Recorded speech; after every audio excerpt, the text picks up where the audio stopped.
lo ves y hablas de comida. Yo hablo de comida, tengo ganas de hablar de comida. El gran amigo Pietro Sorba, él lo conoce, gastrónomo, periodista, escritor, y que nos va a contar un poco, nos va a orientar en este 25 de mayo. Pietro, ¿cómo te va? Muy buen día. Sergio Farela, acá equipo. ¿Cómo estás? Buen día, Sergio. Buen día a todos ustedes. Buen día. ¿Todo bien? Un placer estar comunicado con la radio, con vuestro programa y con los oyentes. Gracias, siempre tan generoso, te agradezco la comunicación. Pietro, ¿qué vas a comer hoy? Hoy nada que ver. Ah, ok, está bien. Está perfecto. Podría mentir, podría decir, No. comer un locro pulsudo, una empanada salteña, etcétera, pero nada. Está bien. Y si vos nos tendrías que decir, ¿cuál es la comida oficial del 25 de mayo? Porque viste que tiene un montón de opciones. Ya sé que no hay una que estamos todos obligados a comerla, pero ¿cuál sería la comida oficial del 25 de mayo?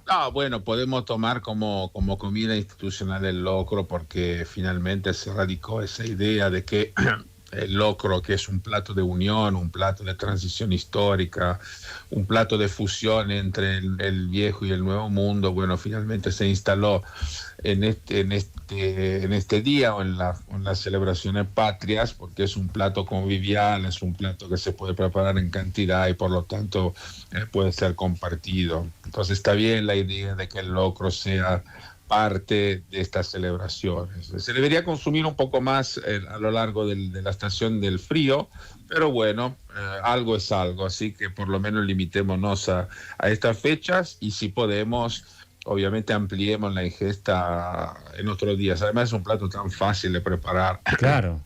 Y económico, ¿no? Además. Más o menos, depende de la versión que uno elija. Es verdad. Obviamente depende, si hacemos un locro esencial, que es el guaschalocro, como así se lo define, ahí son porotos, maíz y quizás zapallo y punto, así ni siquiera la carne. Entonces ahí sí es un plato realmente barato. Ahora, si empezamos a sumar ingredientes, en algunos casos una cantidad ya casi desmedida, y ahí se transforma en un plato claro, y entonces, caro, y vale la pena hacerlo en cantidad para que ese costo elevado se pueda fraccionar en la cantidad de porciones. Entonces está bien, ahí se transforma en un plato más accesible. Y Pietro, buen día, Elizabeth. Buen día, Elizabeth. ¿Se mantiene las costumbres? La gente dice, bueno, hoy 25 de mayo voy a comer locro, voy a comer, no sé, guiso de lenteja, pastelitos, empanadas. Sí. ¿O lo sigue haciendo o se ha perdido un poco eso? No, sigue. Por lo que yo veo, quizás no se come tanto en casa o no se prepara tanto en casa, pero quizás para ahí no tenemos registro como para poder saber eso con exactitud.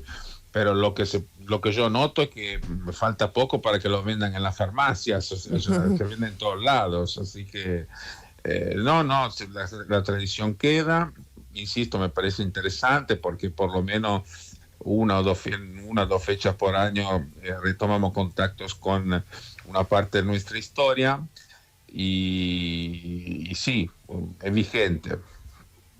Y Pietro, ¿cómo estás? Julia Rizzo te habla. Buen día. Y más allá de el locro y demás, ¿qué otras costumbres estás viendo que de alguna manera, gastronómicas por supuesto, de alguna manera están reapareciendo y que se están empezando a extender en nuestras mesas?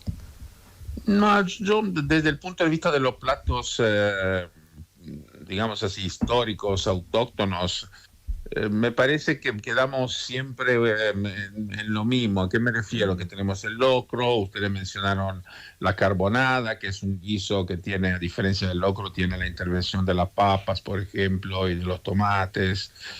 Los guisos de lentejas quedan iguales, las humitas quedan iguales. Entonces, quiero decir, hay un mundo que con ganas de seguir manteniendo las tradiciones. Quizás en las ciudades grandes se pierde un poquito algo, pero en otros ámbitos del país esas cosas quedan fuertemente radicadas a la cultura local, y eso es bueno porque son parte de nuestras raíces, ¿no? Nuestra gastronomía es una gastronomía de fusión. ¿A qué me refiero? Tenemos herencias de los pueblos originarios, como en el caso del locro, tenemos herencias de la época criolla, tenemos herencia de los inmigrantes, tenemos la herencia de la carne vacuna, tenemos varias cosas y es bueno mantenerlas, ¿no? Siempre, y de todas maneras, siempre hay que mirar hacia adelante, ¿no?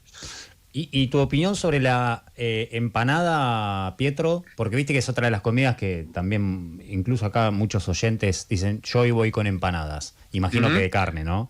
Sí, normalmente un locro tradicionalmente se combina con una empanada, digamos, en la previa, ¿no? Sí. Sin exagerar, porque si no, no tiene sentido. El locro es un plato realmente muy contundente. Claro. Entonces la verdad que no vale la pena hacer tanto esfuerzo para prepararlo y después finalmente quitarnos el apetito con muchas empanadas. Pero sí, una empanadita de carne queda muy bien. Con el locro además... Además, vos que viajas mucho es algo como único, ¿no? En Argentina, corregime si no es así, hay otras versiones, no sé, que puede ser asemejable a las tortillas en México, no sé, hay las de Brasil esas que te hacen fritas, pero no es lo mismo. Bien, las empanadas el tema de las empanadas en Sudamérica es muy interesante. Porque Argentina seguramente es uno de los países que tomó esta especialidad y este formato y lo hizo propio, al punto tal que te diría que casi cada una de la provincia tiene una empanada emblemática, Sí. ¿no? Tenemos las empanadas del NOA, tenemos las empanadas del litoral, las empanadas obviamente de carne. Tenemos las empanadas de pescado de río, tenemos las empanadas de mariscos, las empanadas de cordero, es decir, hay muchas empanadas de fruto de mar.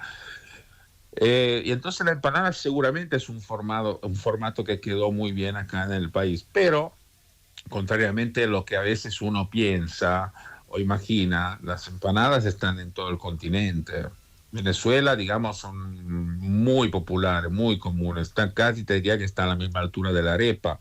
Mirá. Claro. En Colombia también, en Uruguay también, en Bolivia también. Si uno lo empieza a pensar, las empanadas están en todos lados, pero no solamente en Sudamérica, sino te diría en Asia, hay muchísima, en África, en Europa. Entonces la empanada es un formato muy antiguo que Argentina tomó, adoptó y finalmente hizo propio y es parte seguramente de su idiosincrasia gastronómica. Claro, es como a ver, si uno lo quiere tratar de entender por lo que nos decís, como la pizza, ¿no? La pizza argentina, vos vas a Italia y no es lo mismo, No, por vas a Estados supuesto. Unidos y tampoco, me parece que a eso te referís.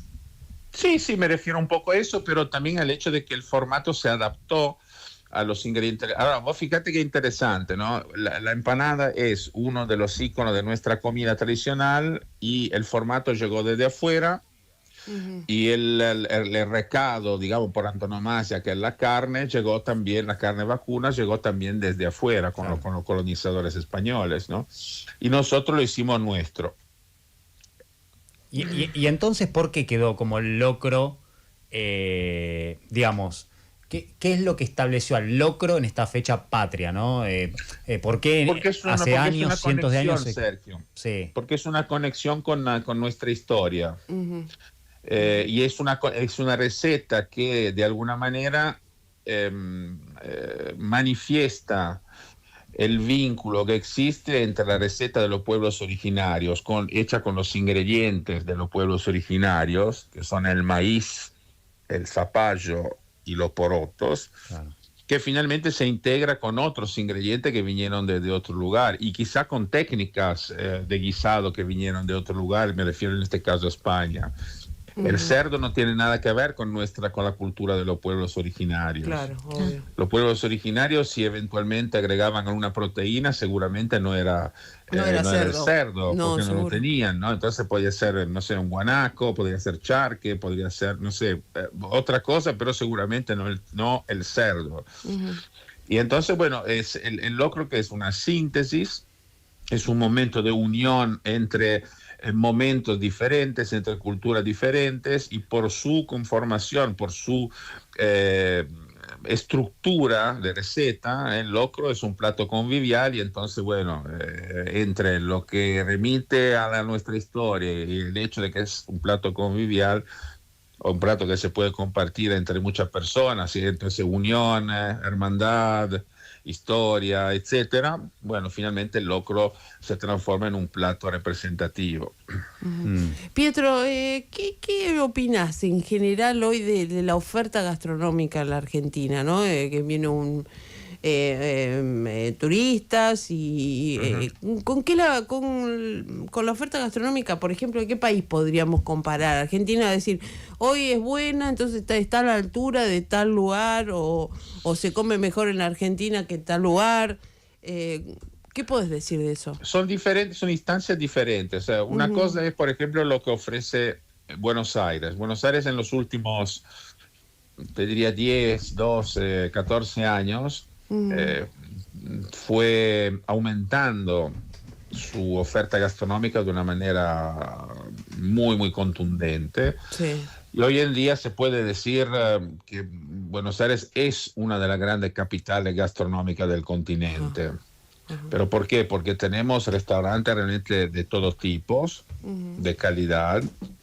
Tenemos cocina asiática, cocina europea, grandes restaurantes de carne, restaurantes tradicionales. Realmente para los amantes, ¿no? Los gastronautas, los exploradores del gusto, tanto argentinos como extranjeros, existe una cantidad de opciones enormes en Buenos Aires. Por otro lado, esa corriente, ese movimiento de innovación en los restaurantes y de más opciones disponibles, sí. Bueno, obviamente se trasladó también a otros lugares del país.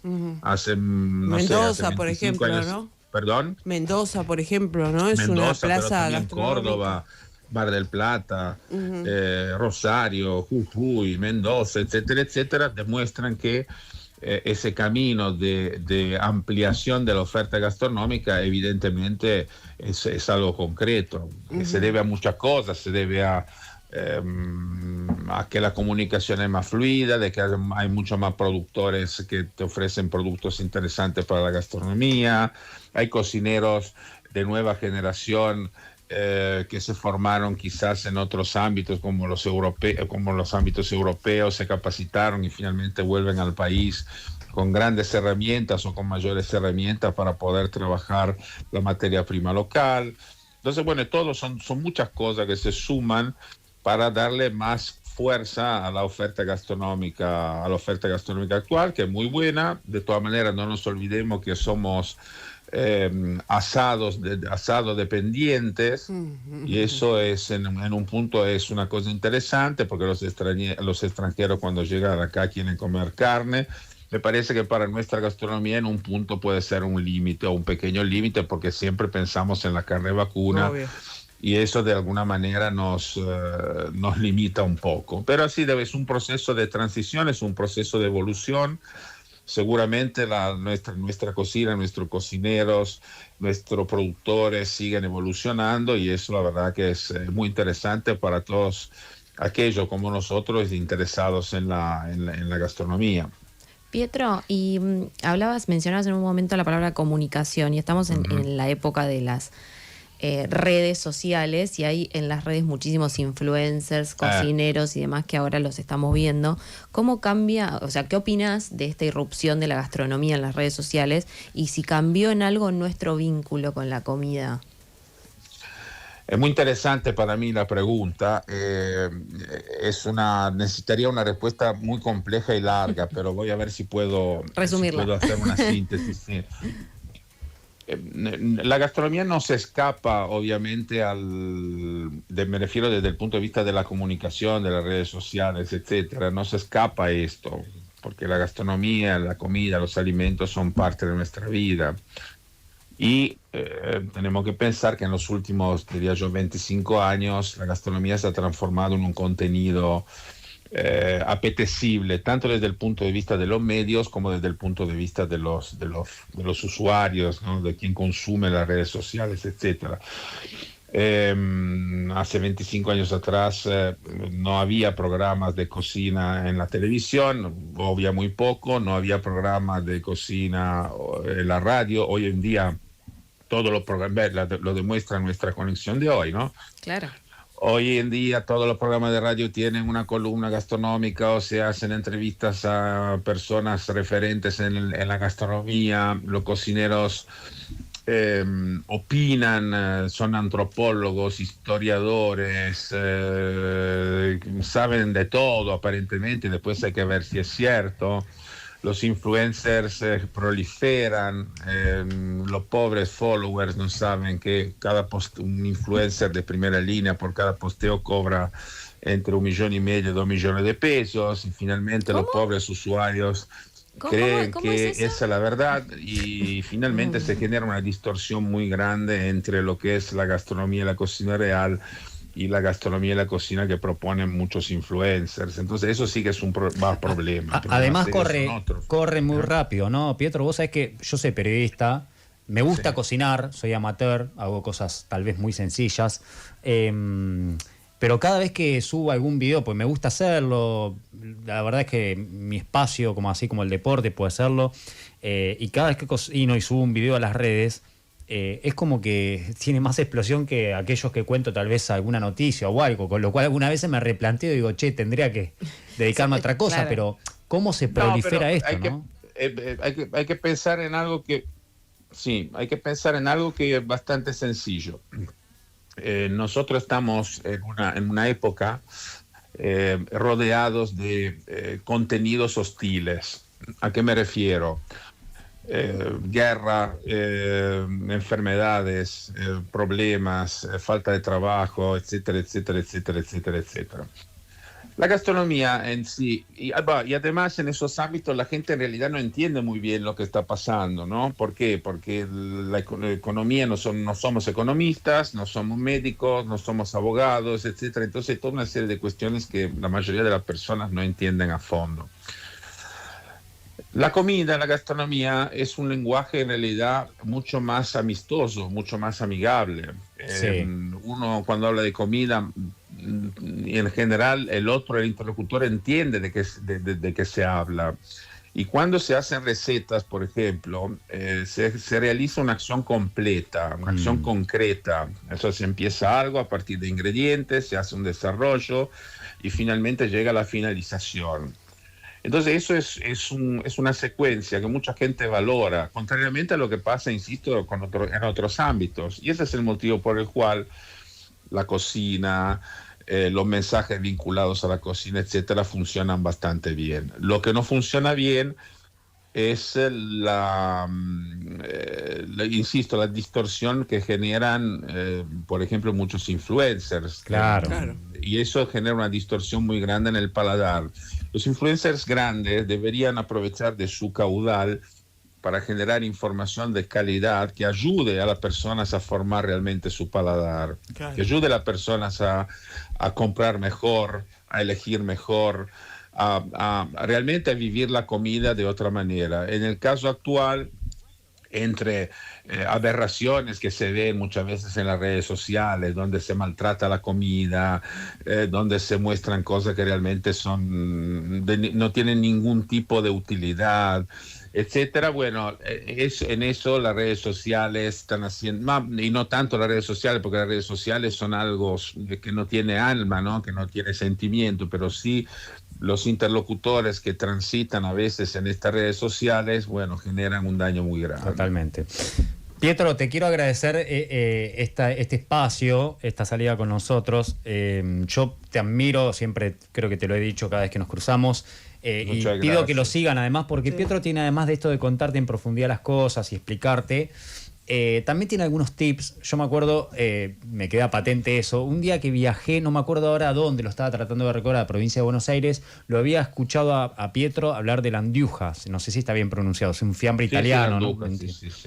No sé a dónde viajé, Pietro, y cuando lo vi dije, lo que nombró Pietro, y obviamente lo compré, es picante, es potente. Sí. Es picante, la original es muy picante. Es muy picante. Vos sabés que no me acuerdo dónde lo compré, en la provincia de Buenos Aires, que fui a pasar el día, no recuerdo ahora, que lo producen allí. Y nada, me encantó. Obviamente gustos son gustos, pero cómo vos te identificás y comprás, ¿no?